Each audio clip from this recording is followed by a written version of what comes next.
Now, Finance Minister Enoch Godongwana will take the nation into his confidence in an hour's time and detail how National Treasury plans to manage competing priorities. As we count down to Budget 2026, we cross live to SABC News Economics reporter Nompumelelo Siziba in Cape Town. A very good afternoon to you, Nompu.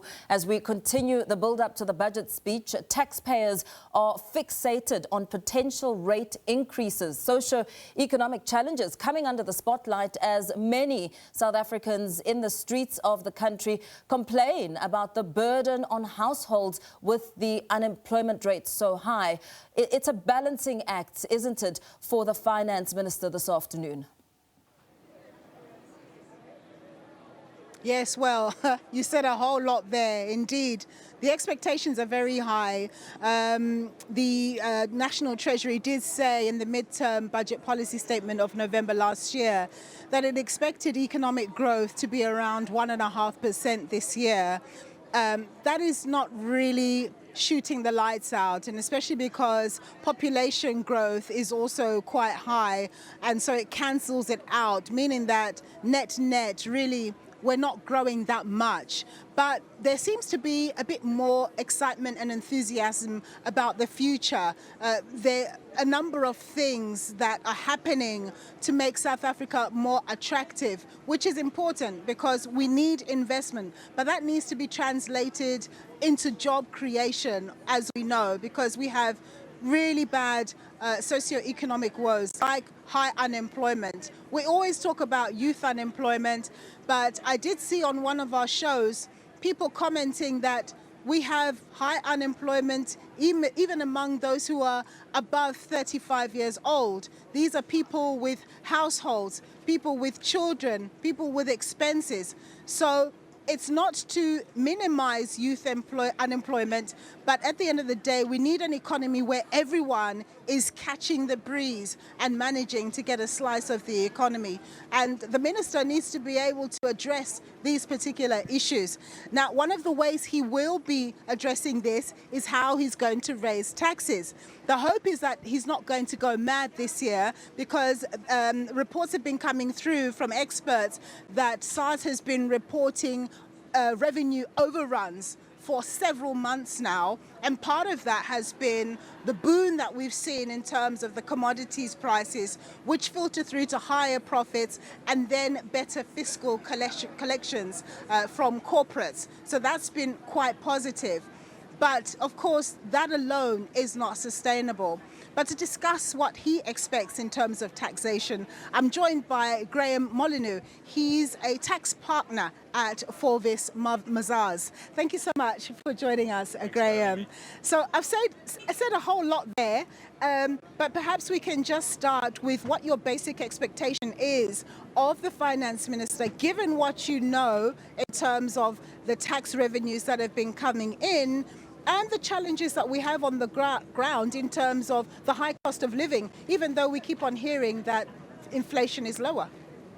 Yeah, I think we come from a backdrop of a good year of collections, so that gives the minister a little bit of comfort. Collections, as you say, are higher than anticipated, even at the midterm budget policy statement time. And that was driven primarily by, in my view, two things. One was the gold and platinum price. So those companies were making extraordinary profits, so collections are always going to be good off the back of that.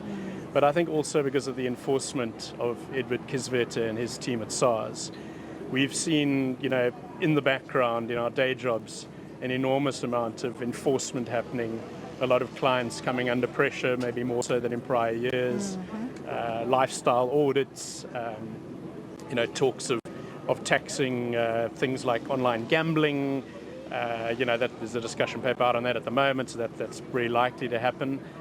So there's a lot kind of going on in terms of SARS and the way that they are going to go and enforce, which has helped with those collections in this past year. Let's stick with that topic of online gambling. It's somewhat controversial because we know that that's an issue of addiction even.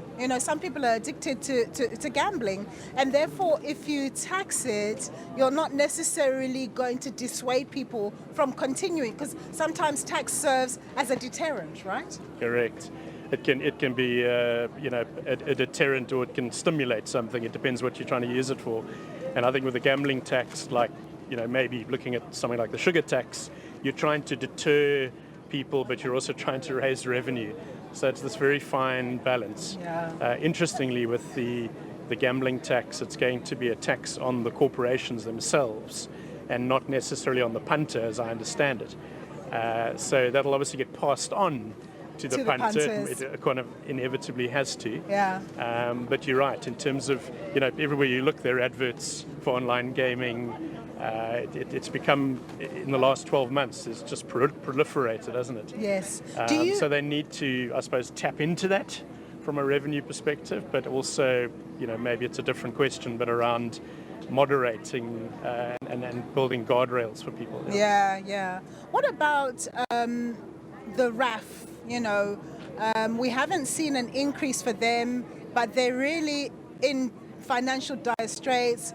We understand that there's been some jiggery-pokery going on as well, but do you think there needs to be an overhaul around the taxation in that area? Potentially. I don't think we're going to hear much today that's hugely controversial or important in that area. I think we will see the usual inflationary increases in some of those fuel levies, maybe the RAF levy. That's going to be one way that the minister seeks to just tap into a little bit more revenue. But as far as a complete overhaul, I think we'll have to wait for 2 o'clock to see if that's likely to happen. Yeah. Look, it's very important, and I know that people of your ilk don't like to get into politics, but we have to be real. We've had Edward Kiswita at the helm for some time. He took over a very depressed, not so reputable SARS, and now professionals like you are speaking about it in glowing terms, about the fact that it's managing to do its work and do more than was anticipated. So succession is very important, and we haven't yet heard about who is going to be taking over from Mr. Kiswita, and he's heading out the door anytime now. How concerned are you about this?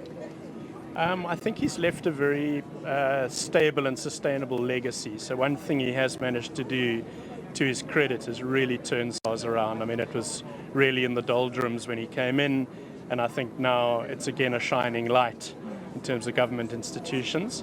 And some of the things he's done in that time is take the money that Treasury have allocated to him, particularly in this last year, and he's really used that money wisely. So what SARS are doing on the inside is a lot with data analytics, artificial intelligence. There's the VAT modernization regime that's upon us, which is where big corporates are going to be sharing data in real time with SARS, not on a monthly filing of a VAT return, etc. I want you, Graham, to drill down on that, because it has come up as a very important news item, but not one that I think we've really fully explored. What does this VAT modernization mean, not just for big corporates, but for your small companies as well? Yeah. So look, it's primarily aimed at the bigger corporates that have lots of data, and what's happened until now is that those corporates have taken their own data, been able to scrub it clean, if you will, or cleaner, and then file a return with SARS and sort of wait for the queries to come from SARS. And what's going to be happening now going forward is that in real time, so whether that means daily, weekly, monthly, but in real time, that data in its ordinary original form will be shared with SARS, so that they have the opportunity to drill down and do risk identification on that data and raise queries and enforce the VAT that they believe is due, as it happens on the ground. So I think that's going to shift the dial enormously. It means corporations really need to be at the ready and make sure that their data and their systems are now world class. So, there'll be a few organizations that might be in a little bit of a spin, but those that have invested money in data quality and good systems to manage their tax risk will be probably not too worried about this. But it is a very positive thing. One last question, a little bit controversial but important. Last year we had the situation where Finance Minister Enoch Godongwana wanted to push up VAT by 2 percentage points, and that was rebuffed. We had budget 1.0, 2.0, 3.0. It was an absolute mess, but in the end it was resolved. The VAT issue. We know that in South Africa, relative to other African countries, our VAT is quite low. Is that something, objectively speaking, without politics, without emotion, that should be tapped on in the future, maybe when the economy is doing better?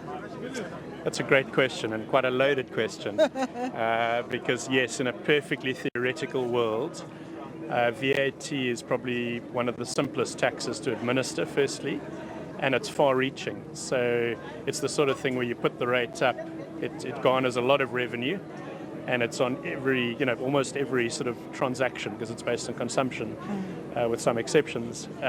So from that point of view, it's a great lever for Treasury to use. But I think the political context, as you touched on earlier, is vitally important. I think in this country, especially, VAT is a regressive tax as opposed to a progressive tax, so it actually hits the poor disproportionately badly, and therefore it's a very difficult lever to pull because you're going to be harming the poor if you do that. So yes, in theory, maybe it's good. In practice, and in an election year, I think it would be a very brave finance minister to go there again, especially after last year. Yes, Yeah. no, absolutely. He dare not. Thank you so much.